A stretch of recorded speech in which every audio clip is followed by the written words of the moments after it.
आपण पाहत आहात ठळक घडामोड गिरभीड पत्रकारिता।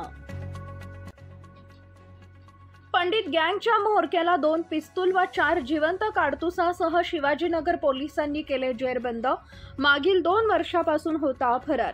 शाळेत असताना 13व्या वर्षी साथीदाराचा खून करून आणि 2 वर्षापूर्वी मंगला चित्रपटगृहाबाहेर नितीन मस्के याचा खून करून फरार झालेल्या पंडित गँगच्या म्होरक्याला पकडण्यात शिवाजीनगर पोलिसांना यश आले। सूर्यकांत उर्फ पंडित उर्फ पिंटू उर्फ भाऊ दशरथ कांबळे वय वर्ष 29 राहणार ताडीवाला रोड खडा झोपडपट्टी असं या गुन्हेगाराचं नाव आहे।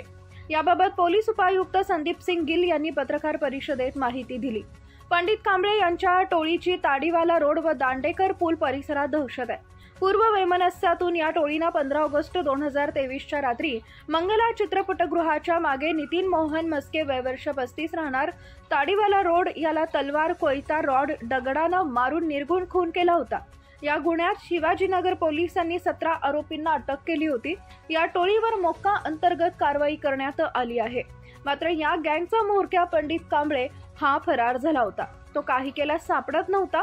शिवाजीनगर पोलीस ठाण्यातील तपास पथक 11 मार्च रोजी पेट्रोलिंग करत होते। त्यावेळी पोलीस अंमलदार सचिन जाधव यांना बातमीदारांना बातमी दिली की खुनाच्या गुन्ह्यातील पंडित कांबळे हा दांडेकर पूल दत्तवाडी परिसरात येणार आहे। बातमीची खातरजमा केल्यानंतर शिवाजीनगर पोलीस ठाण्याचे वरिष्ठ पोलीस निरीक्षक चंद्रशेखर सावंत यांच्या सूचनेनुसार सापळा रचण्यात आला। दांडेकर पूल येथील दीक्षित बागेसमोर तो आला असताना पोलिसांनी त्याला ताब्यात घेतलं। त्याच्याकडून 2 पिस्तूल व 4 जिवंत काडतुसं जप्त करण्यात आली आहेत। गेल्या 19 महिन्यापासून फरार असलेल्या काळाबाबत चौकशी केल्यावर त्यानं गोवा, कर्नाटक तसेच महाराष्ट्राच्या सीमेवरील गावात राहत असल्याचं सांगितले। तो मोबाईल वापरत नसल्याने त्याचा सुगावा लागत नव्हता। तसेच एका राज्यातून दुसऱ्या राज्यामध्ये जाऊन वाटसरूंना अडवून त्यांच्याकडून मोबाईल घेऊन नातेवाईकांशी संपर्क करत असे। त्यामुळे पोलिसांची वेळोवेळी दिशाभूल होत होती। पंडित कांबळे हा अट्टल गुन्हेगार असून अल्पवयीन असल्यापासून तो गुन्हे करत आलाय।